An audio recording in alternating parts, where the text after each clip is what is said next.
Landslide झालंय पाटणला आणि 4 जणांचा जीव गेल्याची भीती व्यक्त केली जाते. NDRF रेस्क्यू करतंय, पण सगळीकडे तशीच परिस्थिती दिसते. ताम्हिणी घाट बंद करण्यात आलाय. पुण्याहून कोकणात जाणारं सगळी वाहतूक जी आहे ती बंद आहे. मुंबईला जाणारे सगळे मार्ग पूर्णतः बंद झाले. तुम्ही हे कशाचं द्योतक समजताय? नॅचरल कॅलॅमिटी जरी असली तरी पर्यायी मार्ग नसणं किंवा हेल्पलेस होणं नागरिकांनी मोठी नाराजी व्यक्त करतायत सगळे नागरिक. रेल्वे स्टेशन्सला अडकून पडलेले, एस टी स्टँडला अडकून पडले. नाराजी तर रास्तच आहे, पण सुरक्षिततेबद्दल कोण विचार करतंय? एवढे मोठे इन्फ्रास्ट्रक्चर प्रोजेक्ट्स हे सरकार करतंय. सातत्याने इन्फ्राचं आमचं सरकार आहे सांगणारं हे सरकार, त्याच्यात जर सुरक्षितता किंवा पर्यावरणाचा विचार नसेल तर उपयोग काय आहे? एक पाऊस पडलाय आणि पूर्णपणे महाराष्ट्र पॅरलाइज झालेला आहे अशी परिस्थिती सगळ्या चॅनल्सच्या माहितीवरनं आपल्याला दिसते. आज तुम्ही पुण्याच्या स्टेशनला जा, ST स्टँडला जा, शाळा बंद आहे, कॉलेज बंद आहे, हे मी समजू शकते. पण कनेक्टिव्हिटी पुणे आणि मुंबई ही एवढी महत्त्वाची शहरं आहेत, त्याच्यात कनेक्टिव्हिटी बंद होणं हे धक्कादायक आहे. म्हणजे पुण्या मुंबईमध्ये सेशन चालू आहे. सेशनला आमदार पण आज पोचणार आहेत का नाही देवालाच ठाऊक. आणि जर आमदार निघाले नसतील तर माझी त्यांना विनंती आहे, जाऊ नका, रिस्क घेऊ नका. पण जर आमदार खासदार लोकप्रतिनिधी विधान भवनला पोचू शकत नसतील, तुम्ही विचार करा, एखादी इमर्जन्सी असेल, एखादा डॉक्टर असेल, कुणाची फ्लाईट असेल, कुणाच्या शिक्षणाची कामं असतील, एवढी कामं असतात, त्याच्यासाठी कोणी मुंबई पुणे प्रवास करू शकत नाही. आणि मुंबई पुणे प्रवास करण्यासाठी 3 रस्ते, एक रस्ता नाही आहे, 3 रस्ते. एक ताम्हिणी घाटातून तुम्ही जाऊ शकता, तो बंद. मिसिंग लिंक म्हणे तो बंद. जुना आपला म्हणजे तुमचा कदाचित जन्मही झाला नसेल तेव्हा, आमच्या लहानपणी आम्ही त्या खंडाळाच्या घाटाने जायचो, जुना रस्ता ज्याला म्हणतात, तोही बंद. मग सगळेच रस्ते बंद झाले असतील तर ह्या सगळ्याचं ऑडिट व्हायला नको की? एवढे इन्फ्रास्ट्रक्चर प्रोजेक्ट्स करताना पर्यावरणाचा विचारच या सरकारने केलेला नाही आहे. आणि सगळ्याचे कॉस्ट एस्किलेशन्स आहे, नुसता इन्फ्राचा इश्यू नाही आहे. प्रत्येक आजपर्यंत ह्या केलेल्या सरकारच्या प्रत्येक प्रोजेक्टचं कॉस्ट एस्किलेशन झालेलं आहे. मुंबईमध्ये सुद्धा पावसामुळे मोठं नुकसान होते. कालही 2 जणांचा मृत्यू झाला झाड कोसळून. तिथे सुद्धा महानगरपालिकेने पूर्वतयारी केली होती का नाही, असं सुद्धा प्रश्न नाही, अर्थातच कसं आहे, आज सत्तेमधले सगळे लोक फक्त 70 वर्षाचा हिशोब काढतात. ह्यांच्या 10-12 वर्षाचा हिशोब कोण देणार? आता झालं ना 12 वर्ष सत्तेमध्ये येऊन, आणि गल्लीपासून दिल्लीपर्यंत त्यांचं सरकार आहे. आणि ज्या पद्धतीने हानी होते याचं उत्तर द्यावंच लागेल या सरकारला. म्हणजे स्कूल बसवर झाड पडलं, त्याच्यानंतर आज मानकुडला 6 का 8 लोक गेले. कोण आहे याला जबाबदार? ऑडिट का होत नाही वर्षभर? कॉर्पोरेशन्स काय करतायत? पक्ष फोडा, घरं फोडा. आणि ज्या पद्धतीने आज विरोधी पक्ष फोडण्याचं पाप सातत्याने होत आहे, ह्याच्यासाठी या सरकारला वेळ असतो. पण सर्वसामान्य मायबाप जनता, ज्या जनतेने ह्यांना सो कॉल्ड मतदान केलं असं ते म्हणतात, मग त्यांच्यासाठी हे सरकार कधी उपलब्ध असतं? याच पालिकेत आलेला पुण्यात सुद्धा 97 ठिकाणी झाडं पडलेली आहेत. खरं तर हे सगळे जुने झाडं आहेत, मुख्य शहरातले आहेत. त्याचं सर्वेक्षण होणं गरजेचं होतं. पालिका नुसतं सर्वेक्षण नाही, अनेक ठिकाणी रस्त्याचं रुंदीकरण झालेलं आहे, त्याच्यामुळे अनेक ठिकाणी झाडं पडलेली आहेत. तर जेव्हा तुम्ही रुंदीकरण करता तेव्हा झाडांचं प्लॅनिंग नाही का होत? हा पण एक मोठा प्रश्नच आहे ना. म्हणजे ह्यांचं जे प्लॅनिंग आहे, ह्यांचं इन्फ्रास्ट्रक्चर म्हणजे कॉन्ट्रॅक्टरांची लाड, आणि सातत्याने त्यांच्या परिस्थिती किंवा भावना सामान्य माणसात येत आहे. तुम्ही सगळं चेक करा, हीच भावना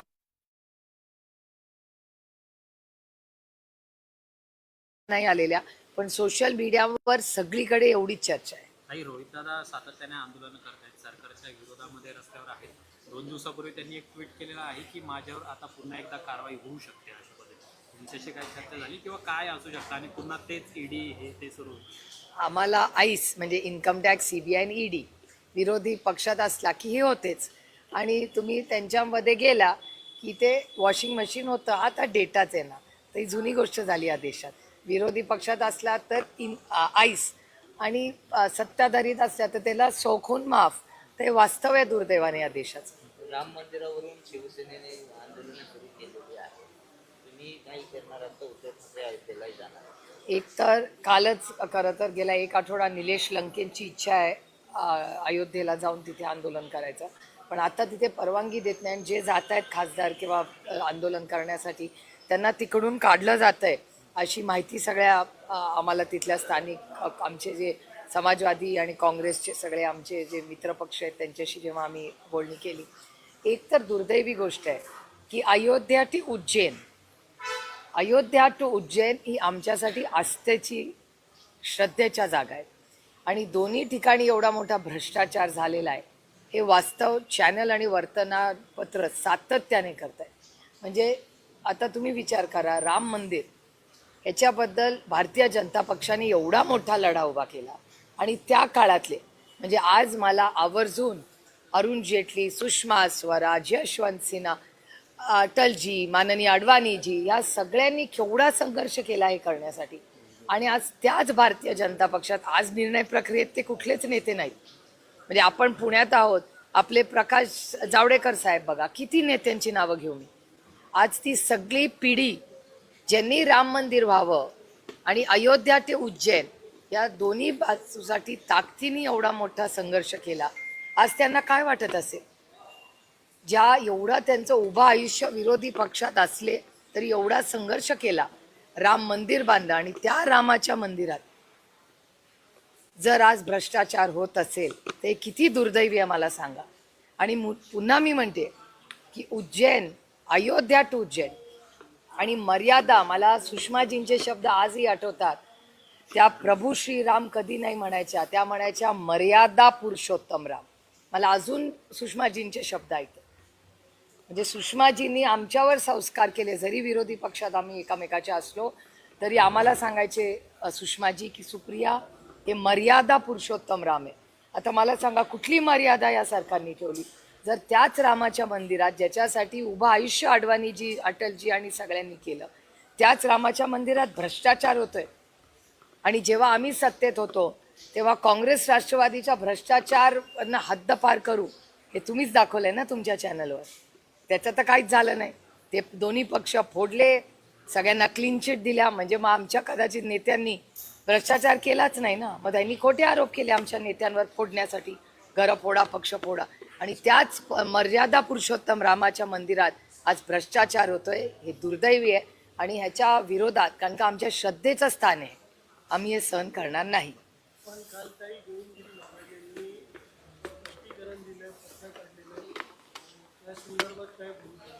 भूमिका कसली? आम्ही वास्तव सांगतोय. आम्हाला जे वास्तव वर्तमानपत्र, टीव्ही, उत्तर प्रदेश आणि केंद्र सरकारचं जे वास्तव टीव्हीवर आणि वर्तमानपत्रात दिसतंय त्याच्यात तुम्ही तर काल व्हिडिओ दाखवले तुमच्या चॅनलवर पैसे लपवताना.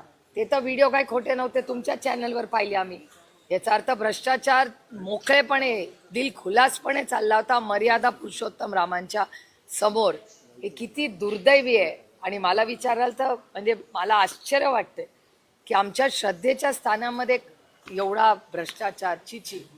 याच्यासाठी नाही हो अटलजींनी आणि अडवाणीजींनी एवढा संघर्ष केला. गोविंदगिरी महाराज जे आहेत ते मंदिर उद्घाटनावेळी याचं श्रेय घेत होते. मात्र कालच्या त्यांच्या स्पष्टीकरणात ते असं म्हणतात की मी नामधारी कोषाध्यक्ष आहे, माझ्याकडे याचा कुठला हिशोब नाही, मी प्रवासात असतो, मी प्रवचन करत असतो. याचं उत्तर सगळ्यांना उत्तर प्रदेशमध्ये जे जे कोणी त्या प्रशासनात आहेत त्यांना ह्याचं उत्तर द्यावं लागेल. आणि हा पार्लमेंटमध्ये आम्ही ताकदीने हा इश्यू, आता पार्लमेंट सुरू होत आहे 20 तारखेला, आम्ही हा मुद्दा ताकदीने मांडणार आहे. मी इंडिया अलायन्सच्या मीटिंगमध्ये विनंती करणार आहे की इंडिया अलायन्सनी हा आमचा श्रद्धेचा आणि आस्थेचा विषय अयोध्या टू उज्जैन मध्ये झालेला भ्रष्टाचाराचं उत्तर भारतीय जनता पक्षाला द्यावंच लागेल.